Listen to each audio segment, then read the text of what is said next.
partir das expressões do verso de número 1. Vamos ler. Quem encontrou, diga amém. Amém. Quem não encontrou, diga socorro. Amém. O povo é bom de Bíblia aqui. Jesus entretanto, foi para o Monte das Oliveiras. De madrugada voltou novamente para o templo, e todo o povo ia ter com ele, e assentado os ensinava. Os escribas e fariseus trouxeram à sua presença uma mulher surpreendida em adultério. E fazendo-a ficar de pé no meio de todos, disseram a Jesus: Mestre, esta mulher foi apanhada em flagrante adultério. E na lei nos mandou Moisés que tais mulheres sejam apedrejadas. Tu, pois, que dizes? Isto diziam eles, tentando para terem de que o acusar. Mas Jesus, inclinando-se, escrevia na terra com o dedo. Como insistissem na pergunta, Jesus se levantou e lhes disse: Aquele que dentre vós estiver sem pecado, seja o primeiro que lhe atire a pedra. E tornando a inclinar-se, continuou a escrever no chão. Mas ouvindo eles esta resposta e acusados pela própria consciência, foram se retirando um por um, a começar pelos mais velhos até os últimos, ficando só Jesus e a mulher no meio onde estavam. Erguendo-se Jesus e não vendo a ninguém mais além da mulher, perguntou-lhe: Mulher, onde estão aqueles teus acusadores? Ninguém te condenou? Respondeu ela: Ninguém, Senhor. Então lhe disse Jesus: Nem eu tampouco te condeno. Vai e não peques mais. Amém? Tome o seu assento, glorificando o Senhor. Meu Deus, nós estamos aqui diante da Tua Palavra, nós estamos aqui diante da voz do Senhor. E eu peço que o Teu Espírito venha inundar os nossos corações nessa noite.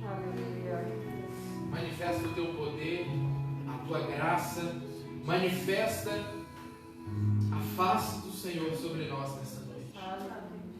Que possamos sair daqui nessa noite cheios de quem o Senhor é, transformados pela Tua graça e mais apaixonados por quem o Senhor é, Deus. Ministra o nosso coração em nome de Jesus.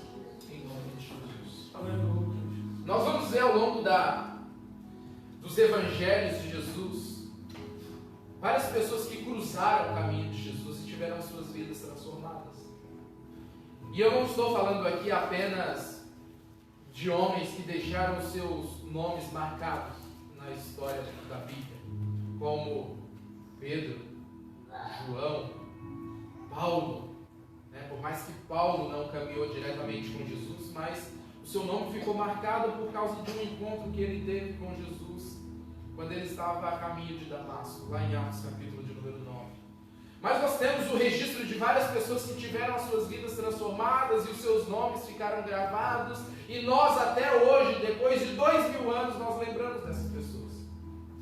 Mas existem alguns outros personagens da história da Bíblia que tiveram uma passagem muito curta, que são anônimos, que nós nem sabemos o nome, mas que também tiveram as suas vidas transformadas por Jesus.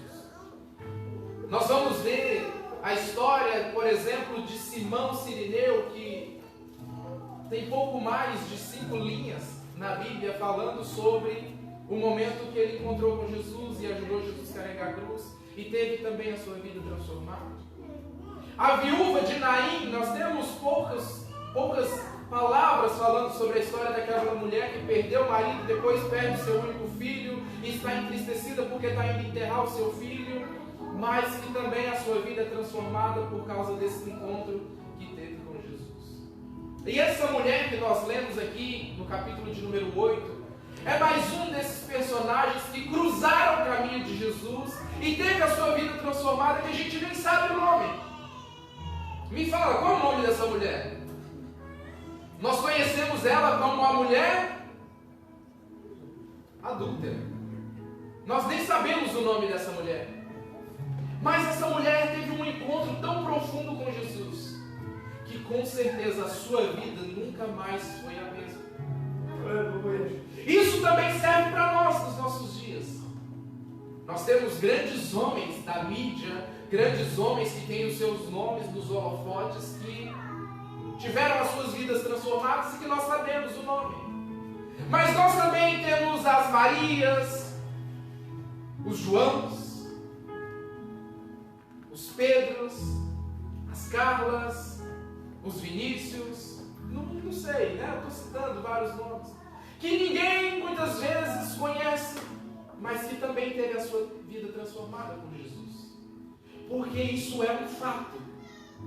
Todos que têm um encontro com Jesus têm a sua vida transformada. Toda pessoa, seja ela grande ou seja ela pequena, tendo um encontro com Jesus, não tem como a sua vida continuar a mesma. Sempre que temos um encontro com Jesus, a nossa vida é transformada. Não é à toa que o nosso calendário é também dividido em antes de Cristo e depois de Cristo. Você sabia disso? Nós estamos no ano 2020 depois de Cristo. Porque até a história foi mudada quando Jesus se apresentou a ela. Então nós também, nossa história é uma antes de Cristo e outra depois de Cristo. Aleluia. E essa mulher, olha só o que diz aqui, que Jesus de madrugada estava ensinando algumas pessoas. E de repente os religiosos trazem uma mulher que foi pega no ato de adultério. E eles colocam essa mulher num lugar de vergonha, num lugar de desprezo. Onde havia uma grande multidão, essas pessoas jogam essa mulher no meio daquela grande multidão. E tentando acusar Jesus, eles olham para Jesus e falam: Jesus, nós pegamos essa mulher no ato de adultério. Ou seja, nós pegamos essa mulher traindo o seu esposo. Ou estando com um homem casado. E na lei diz que tais mulheres devem ser apedrejadas. E você, o que você nos diz? Eles estavam arrumando uma forma de acusar Jesus. Porque há poucos dias atrás, Jesus tinha dito que ele era o pão da vida. Que quem comesse da sua carne teria vida eterna. Jesus tinha acabado de falar que ele tinha vindo para trazer vida. Então, se Jesus fala, atira a pedra, eles iriam dizer: mas você não é o pão da vida? Você não é o mestre do amor? Você não é o cara que ama todo mundo? E agora está mandando apedrejar? E se Jesus tivesse dito: não apedreja ela não, eles iriam dizer: mas você então está descumprindo a lei. Porque na lei de Moisés, que nós seguimos, quem pratica algo semelhante tem que ser apedrejado. Então eles fizeram essa pergunta para Jesus, tentando acusar Jesus de ou ferir a lei, ou ferir a sua própria palavra de vida. E Jesus, no meio daquela multidão, quando olha para aquela mulher, Jesus dá uma resposta que surpreende aquelas pessoas. Jesus dá uma resposta que surpreende aqueles religiosos. Jesus diz: aquele que dentre vós estiver sem pecado, atire a primeira pedra. E aqui nós já precisamos falar de uma grande mentira, porque esse texto não diz aquele que nunca pecou que atire a primeira pedra. A gente sempre ouve isso, né? As pessoas dizendo: quem nunca pecou, quem nunca errou, que atire a primeira pedra. A Bíblia não fala isso. Jesus diz: aquele entre vocês, aqueles religiosos que estiverem sem pecado, atire a primeira pedra. Ou seja, Jesus nem manda atirar, mas Jesus também não manda recuar. Jesus disse: é com vocês. E a Bíblia vai dizer que eles, acusados pela própria consciência, ou seja, não foi Jesus que falou: ó, você está pecando também. Você quer atirar pedra na mulher, mas você está em pecado. Não, Jesus não fala isso. Mas acusados pela própria consciência, eles vão deixando as pedras, um por um, começando dos mais velhos até os mais novos. E aquela mulher, além do pecado que ela tinha cometido, ela também estava sofrendo uma injustiça. Porque na lei de Moisés fala que tanto a mulher que for pega no ato de adultério, quanto o homem que for pego no ato de adultério deveria ser apedrejado. E cadê o homem nessa história? Por que levaram só a mulher? Por que só a mulher foi levada para aquele lugar de vergonha? Então, além da mulher estar em pecado, ela ainda estava vivendo uma grande injustiça. E aí Jesus, olhando para aquela mulher e percebendo que as pessoas tinham ido embora, Jesus olha para aquela mulher e diz: mulher, onde estão os seus acusadores? Ninguém te condenou? E ela olha para Jesus e fala: não, Senhor. E Jesus disse: eu também não te condeno. Vai e não peques mais. E nessa fala de Jesus nós percebemos a revelação da graça dele naquela mulher. Quando nós falamos sobre o que é graça, traga uma definição de graça. Normalmente nós falamos favor e merecido, favor de Deus que nós não merecemos. Mas na prática, o que significa graça? Na prática, o que é viver a graça de Jesus? Na prática, o que é sentir a graça de Jesus? E nessa fala de Jesus nós percebemos na prática o que é a graça. Aleluia. Porque nessa fala de Jesus ele mostra em 3 pontos o que é a graça. Primeiro ele olha para aquela mulher e diz: eu não te condeno. Jesus olha para a mulher e fala: eu não te condeno. Gente, qual foi a fala de Jesus para os religiosos? Aquele que estiver sem pecado, que atire a primeira pedra. Dentre toda aquela multidão que estava ali, quem era que estava sem pecado? Somente Jesus.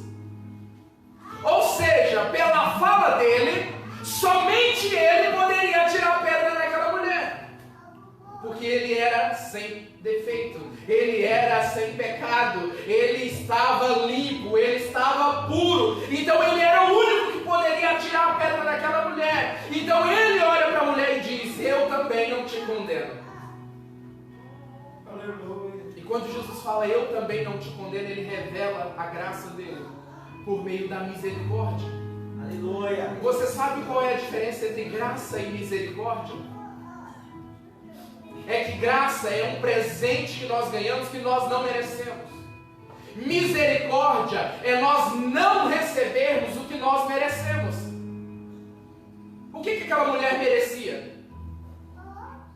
Por causa do pecado dela, o que ela merecia? Morte. O salário do pecado é a morte. O pecado nos gera vergonha, o pecado nos gera dor, o pecado nos gera desprezo, o pecado nos gera solidão. E aí, aquela mulher não recebe o que ela merece. E isso é misericórdia. É por isso que lá no Antigo Testamento existe um texto muito lindo que diz que as misericórdias de Deus, a causa de não sermos consumidos. Porque se não houvesse a misericórdia, nós receberíamos aquilo que nós merecemos. E o que nós mereceríamos era a morte. E quando Jesus olha para a mulher e fala: eu não te condeno, ele está dizendo assim: mulher, eu não vou te dar aquilo que você merece. Mulher, você até merece morrer. Mulher, você até merece a pedrada. Mas eu não te condeno. Porque eu vim para dar vida. Porque eu vim para perdoar o seu pecado. Eu vim para te mostrar que o seu pecado não é maior do que a minha graça. Eu vim te mostrar que o seu pecado não é maior do que aquilo que eu quero fazer na sua vida. E essa palavra também precisa falar forte aos nossos corações. Porque quantas vezes nós mesmos olhamos para nós e nós falamos assim: eu pequei, eu não sou digno. Eu estou sempre caindo no mesmo pecado, eu estou sempre errando, eu estou em pecado, eu estou sujo, eu já roubei, eu já traí, eu fiz aquilo que eu não devia, eu peguei aquilo que eu não devia, eu deitei com quem eu não devia, eu toquei aonde eu não devia. Mas quando nós chegamos diante de Jesus e apresentamos o nosso pecado, quando o nosso pecado é exposto diante de Jesus, Jesus olha para nós e fala assim: eu quero limpar você. Por isso eu não te condeno. A minha ira não está mais sobre você, porque eu levei sobre mim os seus pecados. Aleluia, Jesus. Você entende isso?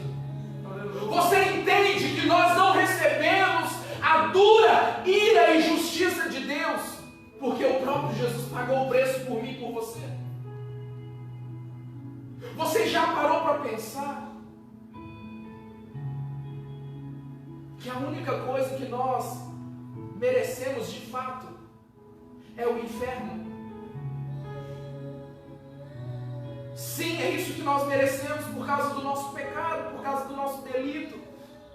Mas Jesus no alto da cruz, mas Jesus com seu sacrifício da cruz, Ele disse: eu levo sobre mim os seus pecados, e aonde abundou o pecado, superabundou a graça. Aleluia. Aonde tem muito pecado, eu vou cobrir esse pecado. Só que nós precisamos levar o nosso pecado para a cruz. Nós precisamos levar o nosso pecado para Jesus. A carta de João, capítulo de número 1, vai dizer que se nós confessarmos o nosso pecado, Ele é fiel e justo para nos purificar de todo o nosso pecado. Aleluia. Mas você percebe que isso é uma promessa condicional? Que Jesus diz assim, o texto diz: se confessarmos os nossos pecados, Ele é fiel e justo para nos purificar de todo o nosso pecado. Deixa eu falar algo para você que está aqui nessa noite. Jesus não tem nenhum problema com o pecado, porque Ele já venceu o pecado na cruz. Jesus tem problema com o mau caráter do homem, que esconde o pecado. Porque todas as vezes que nós escondemos o pecado, nós estamos falando para Jesus o seguinte: Jesus, muito obrigado por aquilo que você fez na cruz, mas deixa eu ficar com o meu pecadinho aqui. Jesus, muito obrigado pelo seu presente na cruz, mas eu prefiro ficar com o meu pecadinho aqui no meu quarto, escondidinho. Não há pecado que Deus não possa perdoar. Talvez você se sinta com a mente pesada, com o coração pesado por causa de algum pecado que você cometeu. Mas eu quero dizer para você nessa noite: não há pecado que Deus não possa perdoar. Ele olha para mim e para você e diz: eu também não te condeno. Eu também não te condeno. Romanos capítulo de número 8 diz: nenhuma condenação há para aqueles que estão em Cristo Jesus. Mas é para aqueles que estão em Cristo Jesus. Não há condenação para aqueles que estão em Cristo Jesus. O mundo vai ser sim condenado. O mundo vai sim sentir a ira de Deus. Mas para aqueles que estão em Cristo Jesus, não há condenação. Não há condenação. Segunda coisa que a fala de Jesus mostra, essa graça derramada sobre nós e sobre a vida daquela mulher. Jesus disse: eu também não te condeno. E agora Ele disse: vai, vai. Sabe o que significa esse vai de Jesus para aquela mulher? Quando aquela mulher pega no ato de adultério, ela não tinha nenhuma perspectiva de ir embora. Ela não tinha nenhuma esperança de sair daquele lugar com vida. porque ela sabia que o resultado daquele pecado era ser apedrejada. Então, se tem uma coisa que aquela mulher perdeu para o pecado, foi a liberdade. Se tem uma coisa que aquela mulher perdeu quando pecou, foi a liberdade. Então aquela mulher já não tinha perspectiva e esperança de sair dali com vida. Mas quando Jesus olha para ela e diz, vai, Jesus está devolvendo para ela a liberdade. Jesus está devolvendo para ela uma vida que ela não tinha mais.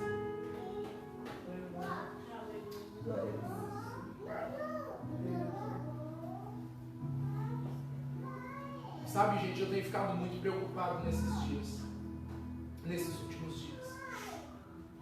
Porque parece que a gente perdeu um pouco a noção do sacrifício de Jesus. Parece que a gente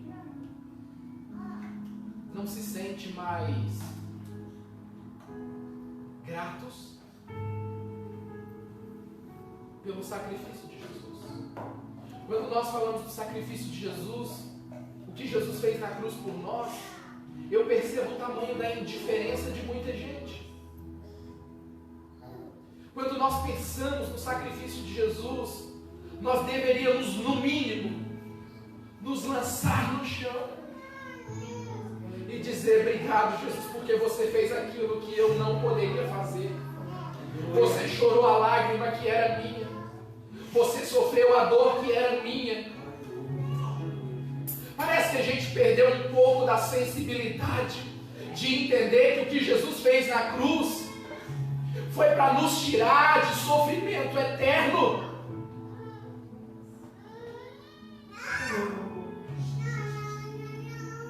Enquanto o dinheiro tiver mais prioridade no nosso coração do que o sacrifício de Jesus, nós sempre vamos sofrer por causa da dor do pecado. Enquanto o relacionamento falar mais alto do que o sacrifício de Jesus dentro de nós, sempre seremos vazios. Sabe por que a gente não se sensibiliza mais com o sacrifício de Jesus? Porque muitas vezes a gente olha para Jesus como se ele tivesse obrigação de ter feito o que ele fez. Sabe por que a gente não se sensibiliza mais com o sacrifício de Jesus? Porque a gente olha para Jesus como se nós fôssemos o centro de tudo, sendo que na verdade Ele, como centro de tudo, resgatou seres que nunca foi centro de nada. Ele, sendo um Deus tão grande, se importa com seres tão pequenos como eu e você. Mas muitas vezes a gente não se sensibiliza com esse tipo de palavra, porque a gente se acha maior do que Deus, a gente se acha maior do que Jesus, a gente se acha tão maior do que Jesus que a gente acha que ele foi obrigado a fazer o que ele fez. Mas ele não foi obrigado, ele fez porque ele olhou para você e sabia que você não daria conta de sofrer as consequências do seu pecado.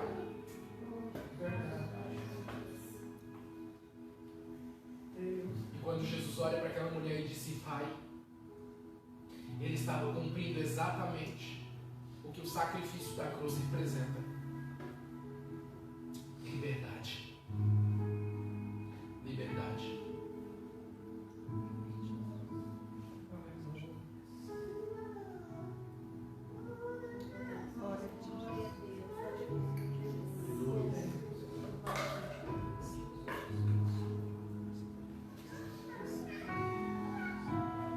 Mataram Jesus com a cruz. A cruz naquela época era a pior forma de alguém morrer. Açoitaram Jesus e rasgaram o seu corpo. E depois, imagina as costas de Jesus toda dilacerada. E agora, quando as pessoas colocam Jesus na cruz, eles encostam as costas de Jesus machucado pelo açoite. Em uma cruz, numa época onde não tinha maquinários para se lavrar uma madeira e deixar uma madeira lisinha. Era uma madeira cheia de ferpas, era uma madeira cheia de lascas. E essas lascas, quando Jesus encosta as suas costas na cruz, essas lascas entram no corpo de Jesus. Crucificaram Jesus com pregos de aproximadamente 15 centímetros em suas mãos e nos seus pés. Colocaram uma coroa de espinhos na cabeça de Jesus, que perfurou a sua testa, perfurou os seus olhos, com espinhos de aproximadamente 8 centímetros, furando o seu couro cabeludo. E quando Jesus está preso na cruz, Jesus não pode espantar nem os mosquitos que estão se aproveitando do sangue e do rosto de Jesus. O pulmão de Jesus está sendo pressionado porque ele não tem fôlego, ele não pode respirar. E toda essa agonia que Jesus passa na cruz é para dizer para mim e para você: vai! O seu pecado não tem mais poder sobre você. Vai!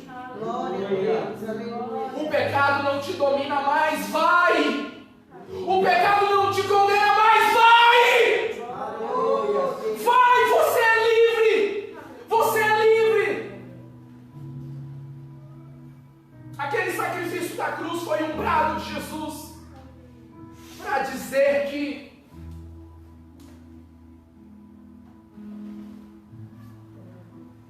quando Jesus tem o controle da nossa vida, por mais que a gente passe perrengue, por mais que a gente passe luta, a gente tem a esperança da vida eterna, a esperança de dias melhores, porque Ele está conosco, e Ele tomou sobre si as nossas dores, as nossas iniquidades. O castigo que nos traz a paz estava sobre Ele, e pelas suas pisaduras fomos sarados.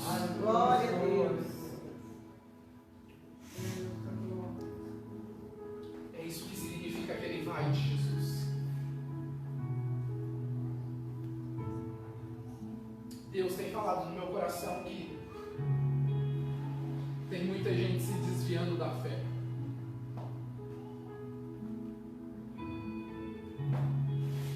Porque tem carregado cargas pesadas do pecado. Tem pessoas abandonando a fé, porque quando chegou na igreja, ao invés desse fardo ficar mais leve, esse fardo ficou mais pesado. E eu não estou falando dessa igreja, estou falando da igreja de uma forma geral. Mas eu quero dizer algo para você nessa noite. Solta o seu fardo em Jesus. Solta o peso do pecado na cruz de Jesus. Chega de ficar carregando essa dor dentro de você. Chega de ficar carregando dentro de você coisas inúteis, amizades inúteis, relacionamentos que te tiram de Deus. Abandona tudo aquilo que te afasta de Deus. Porque Deus, o nosso Cristo, quer pegar na sua mão e trazer você de volta à vida. Então Jesus olha para a mulher e diz: eu também não te condeno, vai. E por fim ele diz: não peques mais. Porque Jesus, além de não condenar, além de dar liberdade, Ele também dá um novo estilo de vida. Porque quando Ele olha para aquela mulher e diz: não peques mais, Ele está dizendo: mulher, você é livre. Mas sai do pecado. Para de cair no pecado. A graça de Jesus é uma graça que salva, mas também é uma graça que educa. Carta de Paulo a Tito, capítulo de número 2, diz: porque a graça se manifestou salvadora a todos os homens, educando-nos para renegar as paixões mundanas. Ou seja, a graça salva, a graça te salvou, a graça te tira do lamaçal de pecado, a graça não te condena, mas a graça olha para você e fala assim: agora chega. prostituía, larga a prostituição. Se roubava, para de roubar. Se fofocava, para de fofocar. Se adulterava, para de adulterar. Se mentia, para de mentir. Se era invejoso, para de ter inveja. Porque a graça é completa. A graça, além de nos tirar do inferno, nos dá liberdade, mas também nos dá um novo estilo de vida, nos dá um novo propósito de vida. Antigamente as pessoas se convertiam, mudavam. Hoje as pessoas se convertem e querem continuar do mesmo jeito. Graça barata não é a graça de Jesus. Graça que não transforma não é a graça de Jesus. Graça que a gente permanece do mesmo jeito não é de Jesus. Eu te digo uma coisa, a graça é linda. A graça é linda, porque Jesus fez aquilo que eu e você não daríamos conta de fazer. Jesus tomou o lugar que era meu e seu. Jesus tomou a cruz que era minha e sua. Mas uma coisa que Ele não nos tirou foi a responsabilidade de termos um novo padrão de vida. Não tem como se converter e continuar com as mesmas palavras, falando as mesmas palavras.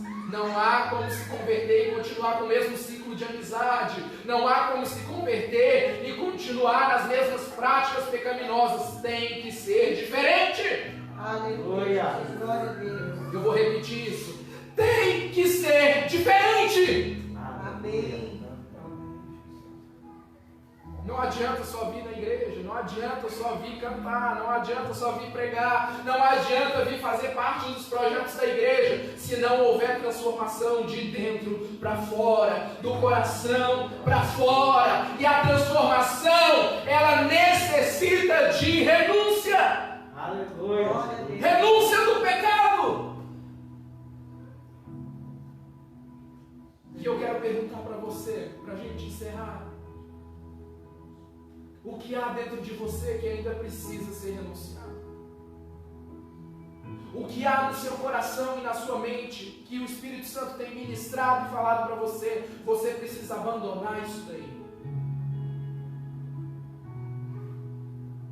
Porque talvez você não tenha sentido essa graça, não tenha sentido esse contentamento de vida com Deus, exatamente porque o teu altar está cheio de cinza. E eu te pergunto, o que há dentro de você que ainda precisa ser mudado?